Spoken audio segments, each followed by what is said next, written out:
Hello students, Rajiv Gurukul में आप लोग का स्वागत है। स्टूडेंट्स, आज आप लोग को बताएंगे रेक्टिफायर। पिछले वीडियो में बता चुके थे स्टूडेंट रेक्टिफायर किसको बोलते हैं। तो रेक्टिफायर बेसिकली उस तरह के डिवाइस को बोलेंगे जो एसी सिग्नल को पल्सेटिंग डीसी में कन्वर्ट करेगा, उसको क्या बोलते हैं, रेक्टिफायर बोलते हैं। रेक्टिफायर बेसिकली दो तरह का होता है स्टूडेंट, एक होता हाफ वेव रेक्टिफायर, दूसरा होता फुल वेव रेक्टिफायर। तो आपको बता चुके थे तो पिछले वीडियो में स्टूडेंट हाफ वेव रेक्टिफायर का पूरा डायग्राम बताए थे कि हाफ वेव रेक्टिफायर का सर्किट डायग्राम क्या होगा, उसका इनपुट आउटपुट वेवफॉर्म क्या होगा, उसका आरएमएस वैल्यू, एवरेज वैल्यू, उसके बाद उसका इफिशिएंसी क्या होगा, उसका फॉर्म फैक्टर क्या होगा, उसका रिपल फैक्टर क्या होगा, उसका पीक फैक्टर क्या होगा। जितना सारा चीज इंपॉर्टेंट था सभी चीज का क्या किए थे स्टूडेंट, डिस्कशन किए थे। आज आपको बताएंगे स्टूडेंट फुल वेव रेक्टिफायर में आपका दो टाइप लिखाए थे पिछले वीडियो में, एक होता है ब्रिज रेक्टिफायर, एक होता है सेंटर टैप रेक्टिफायर। तो आपको आज बताएंगे स्टूडेंट फुल वेव रेक्टिफायर में आपका सेंटर टैप टाइप रेक्टिफायर, तो उसका बेसिकली सर्किट डायग्राम कैसे होता है स्टूडेंट, उसके बाद उसका input wave form output wave form क्या होगा, उसका आरएमएस वैल्यू क्या होगा, उसका एवरेज वैल्यू क्या होगा, उसका पीक वैल्यू क्या होगा, उसका रिपल फैक्टर क्या होगा। सभी चीज को क्या करेंगे student, step by step solution करेंगे। लास्ट में कुछ नोट पॉइंट करके लिखाएंगे, उस नोट पॉइंट को क्या करना आपको याद रखना है, उस नोट पॉइंट से आपका एग्जाम में देखने को मिलेगा। तो वीडियो को अंत तक देखे स्टूडेंट, नोट पॉइंट को नोट डाउन करें, आपको आराम से समझ में आएगा, आप नोट करते जाए मेरे साथ साथ। चलिए स्टूडेंट, आपको बता रहे हैं कि JSSC JE electrical engineering part B paper 1, ये आपका स्टूडेंट इलेक्ट्रॉनिक्स का पोर्शन है। इलेक्ट्रॉनिक्स में आपका फुल वेव रेक्टिफायर, तो फुल वेव रेक्टिफायर में आपका centre tap type rectifier student आज बताएंगे। तो ये आपका क्या है स्टूडेंट, सर्किट डायग्राम है। तो सबसे पहले यहाँ पर एक ऑब्जेक्टिव जनरेट होगा कि फुल वेव रेक्टिफाइड सर्किट में कितने डायोड का यूज करोगे। तो आपको बोलना है full wave rectified centre tap type rectifier में हम लोग 2 डायोड का यूज करेंगे, ये आपका ऑब्जेक्टिव क्वेश्चन है। चलो स्टूडेंट, यहाँ पर एक ट्रांसफार्मर का यूज करेंगे, और यहाँ पर जो ट्रांसफार्मर का यूज करेंगे वो आपका कुछ स्पेशल टाइप्स ऑफ ट्रांसफार्मर होगा। उस ट्रांसफार्मर का नाम होगा सेंटर टैप ट्रांसफार्मर। मतलब यहाँ से आपका क्या रहेगा, एक पॉइंट निकाला हुआ रहेगा, इसी को क्या बोलेंगे हम लोग, सेंटर टैप टाइप रेक्टिफायर भी बोलेंगे और सेंटर टैप टाइप ट्रांसफार्मर भी बोलेंगे। अब देखो स्टूडेंट, यहाँ पर आपका क्या है, एक ट्रांसफार्मर का यूज कर रहे हैं। ट्रांसफार्मर का बेसिकली यूज इसलिए करते हैं क्योंकि आपका स्टेप ऑफ वोल्टेज को स्टेप डाउन वोल्टेज में कन्वर्ट करने के लिए हम लोग क्या करते हैं, ट्रांसफार्मर का यूज करते हैं। यहाँ पर कुछ स्पेशल टाइप्स ऑफ ट्रांसफार्मर का यूज करेंगे, उस ट्रांसफार्मर का नाम होगा student centre tap type transformer. चलो आगे क्यों चलते हैं स्टूडेंट, यहाँ पर हम लोग पिछले वीडियो में बता चुके थे एसी सिग्नल को जो पल्सेटिंग डीसी में कन्वर्ट करे उसी को क्या बोलते हैं स्टूडेंट, रेक्टिफायर बोलते हैं। इसका मतलब इसका इनपुट में जो होगा वो एसी सिग्नल होगा और आउटपुट जो मिलेगा वो आपका क्या होगा, पल्सेटिंग डीसी मिलेगा। तो इसी को आपको स्टेप बाय स्टेप समझना है स्टूडेंट। चलो आपका ये V in is equal to VM sine omega T है, तो ये आपका क्या होगा, इनपुट का वेवफॉर्म होगा। इनपुट का वेवफॉर्म कैसा होगा, एसी सिग्नल होगा। साइन ओमेगा टी का जो वैल्यू होगा वो आपका 0 होगा, पाई होगा, 2 पाई होगा, 3 पाई होगा, 4 पाई होगा, इस तरह करके वेवफॉर्म क्या होगा, बिहेव करेगा। तो साइन ग्राफ आपका ये होता है स्टूडेंट, इसका मैक्सिमम वैल्यू क्या होगा, Vm होगा, और मिनिमम वैल्यू क्या होगा, -Vm होगा। क्योंकि sign omega T lies between क्या होता है आपका -1 से लेके 1 तक। मिनिमम वैल्यू जब होगा तब -Vm होगा, जब मैक्सिमम वैल्यू होगा तो क्या होगा, +Vm होगा। इसी के बीच में साइन वेवफॉर्म क्या करेगा, वेरी करेगा। चलो ये आपका इनपुट वेवफॉर्म है, ये इनपुट वेवफॉर्म का ये आपका मैथमेटिकल इक्वेशन है Vm साइन ओमेगा टी।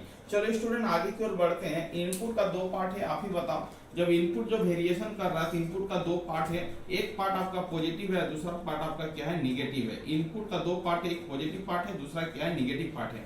चलो एक साइकिल के बारे में हम लोग डिस्कशन करते हैं। एक साइकिल का मतलब एक कंप्लीट साइकिल कंप्लीट करने में जितना टाइम लगता है उसी को क्या बोलते हैं स्टूडेंट, टाइम पीरियड बोलते हैं। मतलब एक टाइम पीरियड के लिए हम लोग क्या करेंगे, ऑब्जर्वेशन करेंगे।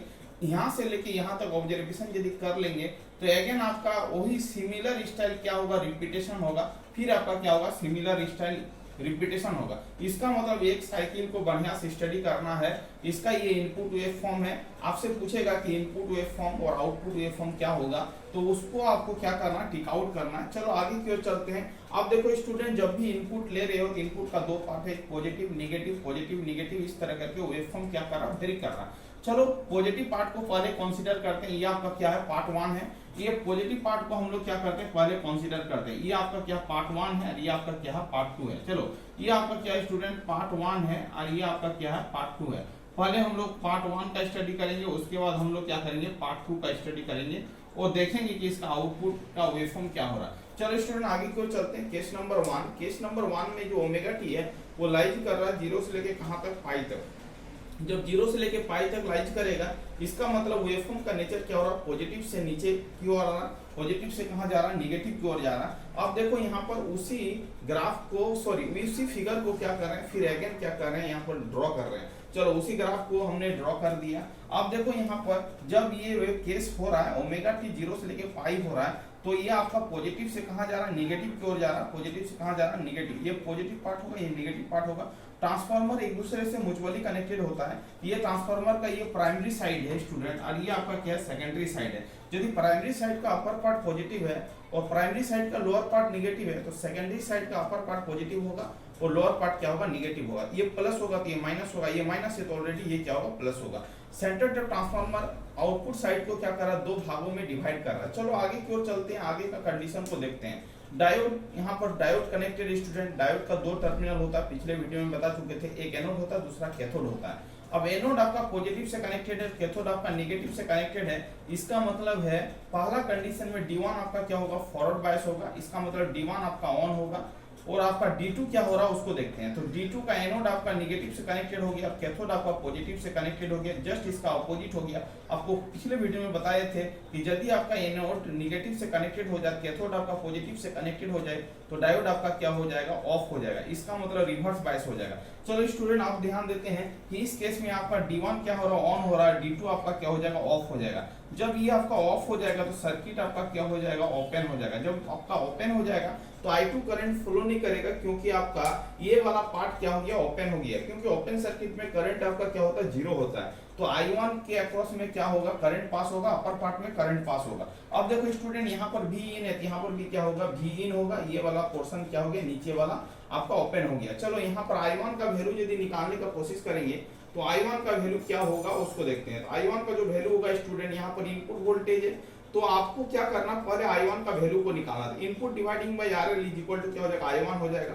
आउटपुट आपका फाइंड आउट करना लोड के अक्रॉस में, तो V0 इक्वल टू क्या होगा, I1 इंटू RL होगा। I1 का वैल्यू जो निकाले उसको पुट अप करेंगे, RL से गुना करेंगे, इसको कैंसिल करेंगे तो V0 इक्वल टू क्या हो जाएगा, Vin हो जाएगा। तो इसका मतलब है सबसे पहले ये ऑब्जर्वेशन करना स्टूडेंट, जब हम पॉजिटिव साइकिल ले रहे हैं तो D1 मेरा ऑन हो रहा है, D2 मेरा क्या हो रहा है, ऑफ हो रहा है। ये केस को आपको याद रखना है, ठीक है। उस कंडीशन में I1 कंडक्ट करेगा, I2 कंडक्ट नहीं करेगा। अब देखो स्टूडेंट केस नंबर 2 का जब एनालिसिस करेंगे तो वेवफॉर्म का जो नेचर होगा वो क्या होगा, निगेटिव होगा। और ओमेगा टी लाइज बिटवीन क्या होगा, पाई से लेके कहां तक जाएगा, 2 पाई तक जाएगा, ठीक है। उस केस में क्या होगा, उस केस को देखते हैं। चलो यहाँ पर आप देखो, यहाँ पर ये पोर्शन में ये वाला पोर्शन पॉजिटिव था, ये वाला निगेटिव था केस नंबर 1 में। केस नंबर 2 का जब स्टडी करेंगे तो जस्ट क्या हो जाएगा, नेगेटिव से ग्राफ कहां जा रहा, पॉजिटिव की ओर। इसका मतलब इसका पोलरिटी में क्या होगा, चेंजिंग होगा। ऊपर वाला नेगेटिव होगा और आपका नीचे वाला क्या होगा, पॉजिटिव होगा। ट्रांसफार्मर एक दूसरे से म्यूचुअली कनेक्टेड होता है। इसका मतलब इसका प्राइमरी साइड का जो बिहेवियर होगा वही आपका सेकेंडरी साइड का बिहेवियर होगा। इसका मतलब इसका अपर पार्ट नेगेटिव है तो ये नेगेटिव होगा, इसका लोअर पार्ट पॉजिटिव है तो इसका लोअर पार्ट क्या होगा, पॉजिटिव होगा। ये नेगेटिव हो गया तो ये पॉजिटिव होगा, ये पॉजिटिव हो गया तो ये आपका क्या होगा, नेगेटिव होगा। जस्ट इस केस का क्या होगा, ऑपोजिट होगा। अब देखो स्टूडेंट, आप देखने का कोशिश करो, यहाँ का एनोड अब नेगेटिव से कनेक्टेड हो गया, कैथोड आपका पॉजिटिव से कनेक्टेड हो गया। इसका मतलब इस कंडीशन में आपका D1 क्या हो जाएगा, ऑफ हो जाएगा, क्योंकि आपका D1 आपका ऑफ हो गया। चलो D1 आपका ऑफ हो गया और इस कंडीशन में आपका D2 क्या हो जाएगा, ऑन हो जाएगा। क्योंकि D2 ऑन होने का कारण है एनोड आपका पॉजिटिव से कनेक्टेड हो, कैथोड आपका नेगेटिव से कनेक्टेड हो गया, D2 आपका क्या हो जाएगा, ऑन हो जाएगा। D2 ऑन होने से आपका I2 क्या होगा, कंडक्ट करेगा, I1 कंडक्ट नहीं करेगा। इसका मतलब है कि केस नंबर 2 में क्या होगा, जस्ट इसका रिवर्स होगा। यहाँ पर D1 ऑन था, D2 क्या था, ऑफ था। यहाँ पर D1 क्या हो रहा, ऑफ हो रहा, और D2 क्या हो रहा, ऑन हो रहा है स्टूडेंट। चलो आगे की ओर चलते हैं, आगे का प्रोसीड्यूर को देखते हैं। तो I2 इक्वल टू क्या होगा, Vin बाई RL होगा। आउटपुट जो होगा I2 इंटू RL होगा। यहाँ पर I2 का वैल्यू को हम लोग पुट कर लेंगे, इसको सॉल्व करेंगे तो V0 इक्वल टू क्या हो जाएगा, Vin हो जाएगा। इसका मतलब स्टूडेंट यहाँ पर समझने का कोशिश करो, जब हम लोग D1 से जब पॉजिटिव हाफ साइकिल दे रहे हैं तो आपका आउटपुट वेवफॉर्म ये होगा, और जब नेगेटिव हाफ साइकिल दे रहे हैं तो आपका आउटपुट वेवफॉर्म ये होगा। इसका मतलब 0 से लेके पाई के बीच में ये आउटपुट मिलेगा और पाई से लेके 2 पाई के बीच में ये आउटपुट मिलेगा। इसके कारण I2 कंडक्ट करेगा और इसके कारण I1 कंडक्ट करेगा। इस दोनों वेवफॉर्म को जब हम लोग मिलाएंगे तो ये आपका क्या हो जाएगा, इस तरह करके आउटपुट वेवफॉर्म मिलेगा। तो आपको क्या करना, बेसिकली कुछ इंपॉर्टेंट पॉइंट को याद रखना है कि यदि आपका ये full waves rectified centre tap का यदि इनपुट है तो ये क्या होगा, आपका आउटपुट होगा। तो सिंपल क्या करना, आपका आउटपुट वेवफॉर्म को क्या करना स्टूडेंट, याद रखना है कि full wave centre tap rectifier का आउटपुट वेवफॉर्म क्या होगा। तो इस पॉइंट को क्या करना, याद रखना है, ये आपका क्या हो गया, आउटपुट वेवफॉर्म हो गया। तो इसको क्या करना, याद रखना है, ठीक है। अब देखो यहाँ से लिखना है कि यहाँ पर क्या हो रहा है स्टूडेंट, D1 क्या हो रहा, ऑन हो रहा था, बताओ D1 क्या हो रहा था, ऑन हो रहा था, और यहाँ पर क्या हो rहा था, D2 आपका क्या हो रहा था, ऑफ हो रहा था। पहला साइकिल में D1 ऑन हो रहा था, D2 ऑफ हो रहा था, और दूसरे साइकिल में क्या हो रहा था, जस्ट सेकंड केस में आपका D1 क्या हो रहा था, ऑफ हो रहा था, और D2 आपका क्या हो रहा था स्टूडेंट, ऑन हो रहा था। वही चीज आपको क्या किए थे, बताए थे। यहाँ पर इसको ये इनपुट हो गया, ये आपका आउटपुट हो गया। ये आपका क्या हो गया, सर्किट का ऑपरेशन हो गया कि सर्किट किस तरह ऑपरेट करेगा। तो सर्किट दो केस में ऑपरेट करेगा, एक पॉजिटिव हाफ साइकिल, एक नेगेटिव हाफ साइकिल। ये आपका उसका इनपुट वेवफॉर्म हो गया, ये आपका उसका इनपुट वेवफॉर्म हो गया, ये उसका सर्किट डायग्राम हो गया। आपसे यदि पूछेगा कि full wave rectifier centre tap type का ट्रांसफार्मर का रेक्टिफायर का मतलब सर्किट डायग्राम क्या है, तो ये आपका सर्किट डायग्राम हो गया, इनपुट वेवफॉर्म हो गया, ये आपका आउटपुट वेवफॉर्म हो गया। ये फिगर दे देगा, ये इनपुट दे देगा, बोलेगा कि इसका आउटपुट वेवफॉर्म क्या होगा, तो ये आपका आउटपुट वेवफॉर्म होगा। इस पॉइंट को क्या करना, याद रखना है। चलो आगे की ओर चलते हैं। कुछ मैथमेटिकल इक्वेशन है,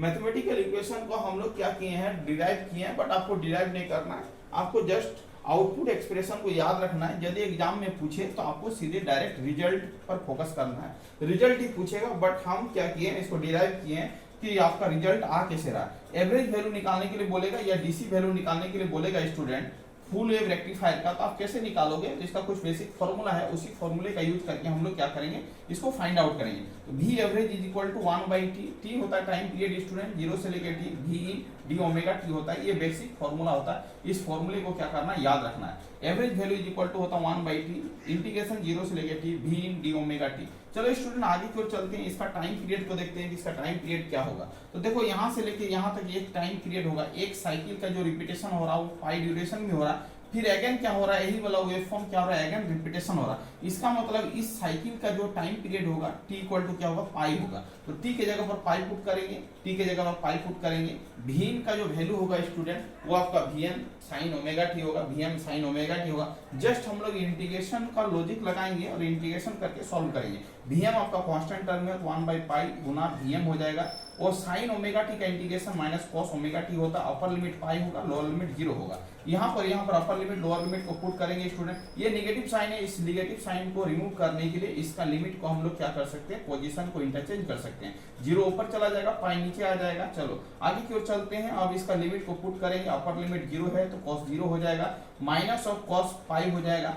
cos 0 का वैल्यू 1 होता है स्टूडेंट, cos पाई का वैल्यू -1 होता है, दोनों के बीच में क्या होगा, माइनस होगा। इसको सॉल्व करेंगे तो सॉल्व करने के बाद एवरेज वैल्यू जो निकलेगा Vm 2Vm बाई क्या होगा, पाई होगा। तो इसका रिजल्ट को याद रखना है कि फुल वेव रेक्टिफायर में जो एवरेज वैल्यू होता है वो क्या होता है, 2Vm बाई पाई होता है। इस प्रॉब्लम से आपका, इस मैथमेटिकल फॉर्मूला से आपको प्रॉब्लम पूछा जा सकता है, या तो डायरेक्ट पूछेगा कि फुल वेव रेक्टिफायर का एवरेज वैल्यू कितना होता है। 4 वो ऑप्शन रहेगा, एक ऑप्शन रहेगा 2Vm बाई पाई रहेगा, उसी को आपको क्या करना है स्टूडेंट, टिक आउट करना है। इसका मतलब है एवरेज वैल्यू को आपको याद रखना होगा। पिछले वीडियो में बताए थे कि हाफ वेव रेक्टिफायर का एवरेज वैल्यू जो होता है Vm बाई पाई होता है, बल्कि ये फुल वेव रेक्टिफायर है तो इसका जो होगा 2Vm बाई क्या होगा, पाई होगा। आरएमएस वैल्यू का मतलब होता है रूट मीन स्क्वायर वैल्यू। किसी भी सिग्नल का रूट मीन स्क्वायर वैल्यू को कैसे फाइंड आउट करेंगे स्टूडेंट, इसको कैसे याद रखेंगे, उस चीज को समझने का कोशिश करते हैं, ठीक है।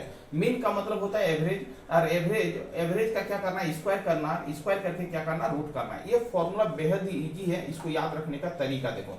मीन का फॉर्मूला बता चुके 1/t 0 से लेकर t v इन d ओमेगा t। चलो आप मीन को पहले देखो, मीन को पहले ये वाला समझने का कोशिश करो। अंदर वाला क्या मीन है, मीन का क्या करना है, स्क्वायर करना है। इसका मतलब है यहाँ पर क्या करना है, स्क्वायर करना, फिर स्क्वायर करने के बाद रूट चढ़ा देना इस फंक्शन को। चलो रूट चढ़ा दिया, इस रूट को हटाने के लिए Vrms का स्क्वायर हो जाएगा, 1/t हो जाएगा। टाइम पीरियड जो होता है पाई होता है, 0 से लेकर पाई, Vm का square sin omega square omega t d omega t हो। V इन का वैल्यू ये होगा, इसको स्क्वायर है, इसको स्क्वायर कर लेंगे। अब देखो Vm का स्क्वायर जो है कांस्टेंट टर्म बाहर कर लेते हैं। sin स्क्वायर ओमेगा t का वैल्यू होता है 1 - cos 2 ओमेगा t/2 होता है। 2 आपका कांस्टेंट है, नीचे में है, तो वो बाहर कर लेंगे तो Vm का स्क्वायर डिवाइडिंग बाय 2 पाई होगा। इंटीग्रेशन करेंगे तो आपका क्या जो 1 का ओमेगा टी होगा, sin 2 ओमेगा टी का हो जाएगा, सॉरी cos 2 ओमेगा टी का हो जाएगा, sin 2 ओमेगा टी बाय 2 हो जाएगा। अपर लिमिट पाई है, लोअर लिमिट 0 है। लिमिट को पुट अप करेंगे, सॉल्व करेंगे, सिंपल मैथमेटिक्स का कॉन्सेप्ट लगाएंगे तो Vrms का वैल्यू Vm/√2 होगा। इसका मतलब है जब भी आपसे पूछे कि फुल वेव रेक्टिफायर का आपका आरएमएस वैल्यू कितना होता है तो Vm/√2 होता है। इसको, इस पॉइंट को आपको याद रखना होगा, क्योंकि एग्जाम में पूछा जा सकता है कि फुल वेव रेक्टिफायर में आरएमएस वैल्यू कितना होता है तो Vm/√2 होता है। एवरेज वैल्यू क्या होता है 2Vm/π होता है। नोट पॉइंट करके कुछ नोट पॉइंट लिखा रहे हैं, इस पॉइंट को क्या करना है स्टूडेंट, याद रखना है। यही आपका मेन फोकसिंग है, यही आपको याद रखना है, यही आपका ऑब्जेक्टिव आने की संभावना बहुत ज्यादा है। V average equal to 2Vm/π होता है फुल वेव रेक्टिफायर। इसका शॉर्ट फॉर्म है फुल वेव रेक्टिफायर। Vrms पूछेगा तो Vm/√2 होगा फुल वेव रेक्टिफायर का। सिमिलर फैशन, सिमिलर स्टाइल में यदि I एवरेज पूछेगा तो कोई दिक्कत वाली बात नहीं है, जहां पर Vm लिखे हो वहां पर Im लिख देना है। तो I average is equal to 2 multiply Im by क्या होगा, पाई होगा फुल वेव रेक्टिफायर। Irms पूछेगा तो कुछ नहीं करना है, Vm के जगह पर Im डाल देना है। Im/√2 ये होगा फुल वेव रेक्टिफायर का। इसका मतलब है कि यदि V एवरेज और Vrms पूछे तो इस पॉइंट को याद रखना है, यदि Irms और I एवरेज पूछे तो इस पॉइंट को याद रखना है। ये बेहद ही इंपॉर्टेंट है एग्जाम पॉइंट ऑफ व्यू से। इसको आपको क्या करना होगा स्टूडेंट, याद रखना होगा। यदि ये याद रख पाते हो तो आप ऑब्जेक्टिव आराम से सॉल्विंग कर सकते हो, कोई दिक्कत वाली बात नहीं। यहाँ से क्या क्या ऑब्जेक्टिव पूछने का संभावना है, तो ये आपका सर्किट डायग्राम है, ये आपका इनपुट वेव फॉर्म है, ये आपका आउटपुट वेव फॉर्म है। आउटपुट वेव फॉर्म को आप याद रखोगे। उसके बाद पूछेगा कि फुल वेव रेक्टिफायर में कितने डायोड का यूज करोगे, तो आपको बोलना 2 डायोड का यूज करेंगे, ठीक है। यहाँ पर जो ट्रांसफार्मर का यूज करेंगे उस ट्रांसफार्मर का जो नाम होगा वो सेंटर टैप टाइप ट्रांसफार्मर होगा। ये भी आपको क्या करना है, याद रखना है। चलो आगे की ओर चलते हैं। आगे का कौन सा पॉइंट को याद रखना है, इसका एवरेज वैल्यू का फॉर्मूला को याद रखना है, इसका आरएमएस वैल्यू के फॉर्मूला को याद रखना है। यदि Vrms पूछे तो Vm/√2 होगा, V एवरेज पूछे तो 2Vm/ क्या होगा, पाई होगा। एवरेज वैल्यू के जगह पर डीसी वैल्यू भी पूछ सकता है, VDC वैल्यू, जैसे डीसी वैल्यू भी पूछ सकता है। दोनों का नाम क्या है, सेम है। इसका मतलब VDC पूछे तो 2Vm/ क्या होगा, पाई होगा, या तो IDC पूछे तो 2Im/ क्या होगा, पाई होगा। बेहद इजी फॉर्मूला है, कोई दिक्कतदारी नहीं है। आप इतना सारा चीजों को आपको क्या करना, याद रखना। और कुछ इंपॉर्टेंट पॉइंट है उसको भी आपको क्या करना होगा, याद रखना। चलो इसको साफ करते हैं, आगे की ओर चलते हैं, आगे का पॉइंट को देखते हैं। आगे का कौन कौन सा पॉइंट आपका इंपॉर्टेंट है उसको भी आपको क्या करना, नोट करना है। वो भी आपके एग्जाम पॉइंट ऑफ व्यू से बहुत ज्यादा इंपॉर्टेंट है।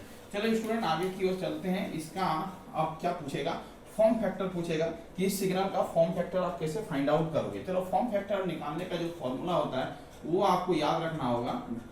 तो आपको क्या करना होगा, आपको नोट करना होगा। फॉर्म फैक्टर यदि याद करने के लिए बोले या निकालने के लिए बोले तो आपको सीधी भाषा में याद रखना है कि इसका जो आपका मतलब फॉर्म फैक्टर का फॉर्मूला होता है, यह होता है Vrms बाई क्या होता है, V एवरेज या VDC, ठीक है। Vrms बाई V एवरेज, या तो सिमिलर स्टाइल में लिख सकते हैं Irms बाई क्या लिख सकते हैं, I एवरेज। ये फॉर्मूला होता है, इसको आप याद रखना होगा। अब देखो स्टूडेंट, अभी आपको बताए हैं Vrms का वैल्यू क्या होता है, Vm/√2 होता है। उस वैल्यू को यहाँ पे पुट अप करेंगे। Vm/ क्या होता है, √2 होता है। चलो V एवरेज का वैल्यू अभी बताया है, 2Vm/ क्या होता है, पाई होता है। 2Vm/ क्या हो गया, पाई हो गया। चलो इसको सॉल्व करते हैं, इसका सॉल्विंग करके आंसर क्या आता है उसको देखते हैं। ये √2 हो जाएगा, पाई ऊपर चला जाएगा और ये क्या हो जाएगा, 2Vm हो जाएगा। Vm और Vm आपका कैंसिल हो जाएगा तो पाई बटा 2 √2 आ जाएगा। इसको सॉल्व करेंगे स्टूडेंट तो आपका फॉर्म फैक्टर का जो वैल्यू आएगा वो आपका हो जाएगा 1.11 हो जाएगा। कितना हो जाएगा, इसको सॉल्व करेंगे तो 1 पॉइंट का हो जाएगा, 11 हो जाएगा। चलो इस पॉइंट को याद रखोगे कि फुल वेव रेक्टिफायर का फॉर्म फैक्टर का वैल्यू कितना होता है, तो डेही चेक आपको टिक आउट करना 1.11। इसको सॉल्व करोगे कैलकुलेटर में डाल के तो आपका ये आंसर आ जाएगा। चलो फॉर्म फैक्टर हो गया। फॉर्म फैक्टर के बाद दूसरा पॉइंट क्या पूछेगा स्टूडेंट, इसको तो आपको नोट करना है या याद रखना है, इसका फॉर्मूला को भी याद रखना है। उसके बाद पूछेगा कि रिपल फैक्टर क्या होगा। चलो रिपल फैक्टर किसको, रिपल फैक्टर का फॉर्मूला क्या होता है, तो रिपल फैक्टर का फॉर्मूला को भी याद रखना है और आपका केस का वैल्यू को भी निकालना है कि ये इसका सॉल्विंग करके क्या होगा। तो रिपल फैक्टर का फॉर्मूला होता है स्टूडेंट, फॉर्म फैक्टर जो निकला है शॉर्ट में लिख रहे हैं एफ का मतलब होता है फॉर्म फैक्टर, ठीक है।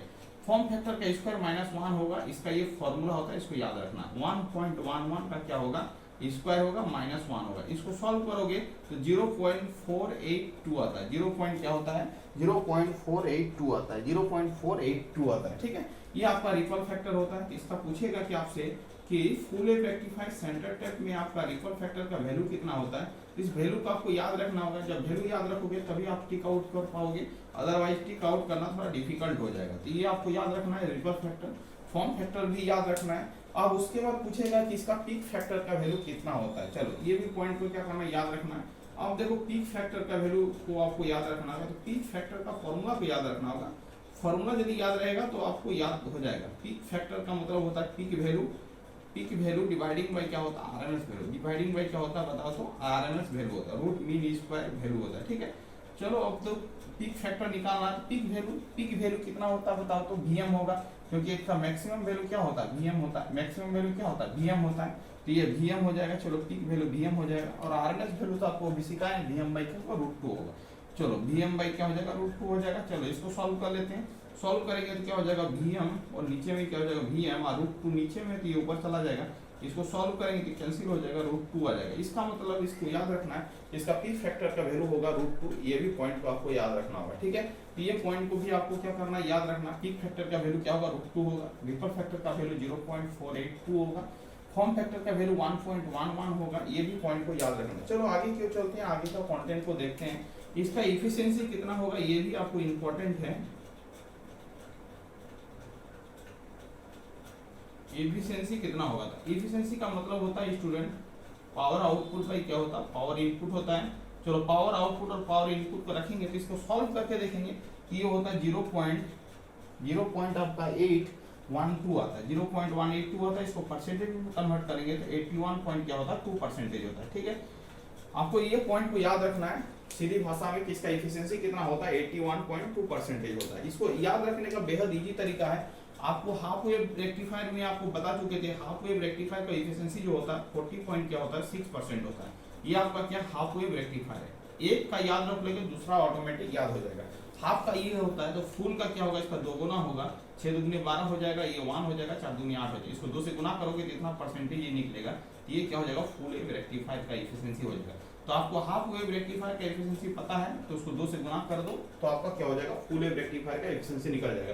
तो ये आपका क्या हो गया, एफिशिएंसी हो गया। ये आपका पीक फैक्टर हो गया, ये आपका रिपल फैक्टर हो गया, ये आपका फॉर्म फैक्टर हो गया। स्टूडेंट ये सब कंटेंट को क्या करना, आपको रेडी करना है। ये सब आपको पूछा जा सकता है कि ये सब आपका चीज क्या है। अब देखो इसका पीक फैक्टर हो गया, इसका फॉर्म फैक्टर भी हो गया, और इसका आपका एफिशिएंसी भी बता चुके हैं, कोई दिक्कत नहीं है। Fundamental frequency of ripple, fundamental frequency of ripple, इसमें पूछेगा कि फंडामेंटल फ्रीक्वेंसी ऑफ रिपल क्या होता है, तो आपको बोलना है 2f होता है fundamental frequency of ripple. Fundamental frequency of ripple, चलो लिख लो, fundamental frequency of ripple,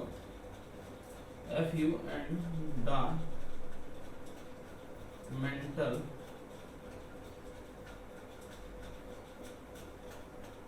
frequency of ripple is equal to क्या हो जाएगा, 2f हो जाएगा। ये आपका फुल वेव रेक्टिफायर है, इसीलिए आपका fundamental frequency of ripple 2f होगा। यदि यही आपका हाफ वेव कर रहा था तो क्या होता है, f होता है। तो आपको स्टूडेंट क्या करना है, ये सारा कंटेंट को क्या करना, रेडी करना है। तो नोट पॉइंट आपका कहां से हुआ बताओ, नोट पॉइंट आपका यहाँ से यहाँ पर इंड हो रहा है, मतलब नोट पॉइंट को बेहद आपको याद रखना होगा, ठीक है। तभी जाके आपका क्या होगा, प्रॉब्लम सॉल्विंग हो जाएगा, ठीक है। तो यहाँ से लेके यहाँ तक ज्यादा फोकस करना है। जितना सारा फॉर्मूला हम बताएं, सभी फॉर्मूले को क्या करना, बारीकी से याद रखना है। कितना सारा फॉर्मूला, 1 है, 2 है, ये सिमिलर स्टाइल में 2, 3, 4, 5, 6, 7 वो फॉर्मूला है। तो सातों फॉर्मूला को क्या करना, याद रखना स्टेप बाय स्टेप। तो यहाँ से आपको प्रॉब्लम आने की संभावना बहुत ज्यादा है, तो यहाँ से आप क्या कर सकते हो, ये सब याद रख सकते हो। एक कंटेंट और छूट रहा है स्टूडेंट कि फुल वेव रेक्टिफायर में पीआईवी वैल्यू कितना होता है, पीक इनवर्स वोल्टेज। पीआईवी का मतलब होता है पीक इनवर्स वोल्टेज, ये होता है 2 टाइम्स ऑफ वीएम होता है।